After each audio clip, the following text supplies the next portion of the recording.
നമസ്കാരം, VCV ന്യൂസിലേക്ക് സ്വാഗതം. ഞാൻ VC മനോജ്. ആദ്യം പ്രധാന വാർത്തകൾ നിങ്ങൾക്കായി അവതരിപ്പിക്കുന്നത്. ഓരോ വസ്ത്രങ്ങൾക്കും ഒരു കഥയുണ്ട്.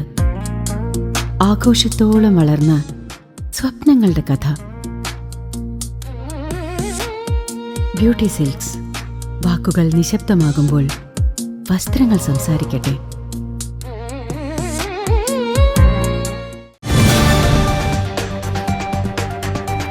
ദേശമംഗലത്തെ ഇതര സംസ്ഥാന തൊഴിലാളികളായ ദമ്പതികൾ ഷോക്കേറ്റ് മരിച്ചു. ആസാം സ്വദേശികളായ ഷഫീഖുലും ഭാര്യ റുക്സാനയുമാണ് മരിച്ചത്. ദേശമംഗലം തലശ്ശേരിയിൽ പ്രവർത്തിക്കുന്ന സ്വകാര്യ വ്യക്തിയുടെ കോഴി ഫാമിലെ തൊഴിലാളികളാണിവർ.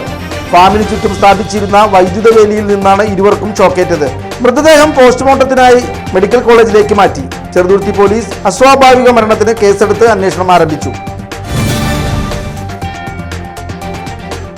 വാഴാനി ഡാം പരിസരത്തും വാഴാനി മുതൽ കാഞ്ഞിരം വരെയുള്ള റോഡിന്റെ ഇരുവശങ്ങളിലും വെച്ച് പിടിപ്പിച്ചിരുന്ന അലങ്കാര ചെടികൾ പൂർണ്ണമായി വെട്ടിനശിപ്പിച്ചതായി പരാതി.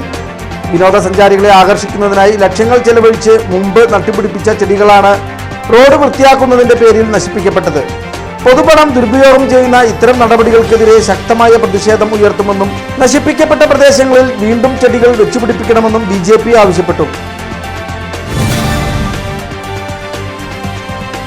വടക്കാഞ്ചേരി സൂപ് സംഘത്തിന്റെ ജീവകാരുണ്യ പദ്ധതിയായ സാന്ത്വനം 2026 2 ഘട്ടങ്ങളിലായുള്ള സഹായ വിതരണം വിജയകരമായി പൂർത്തിയായി.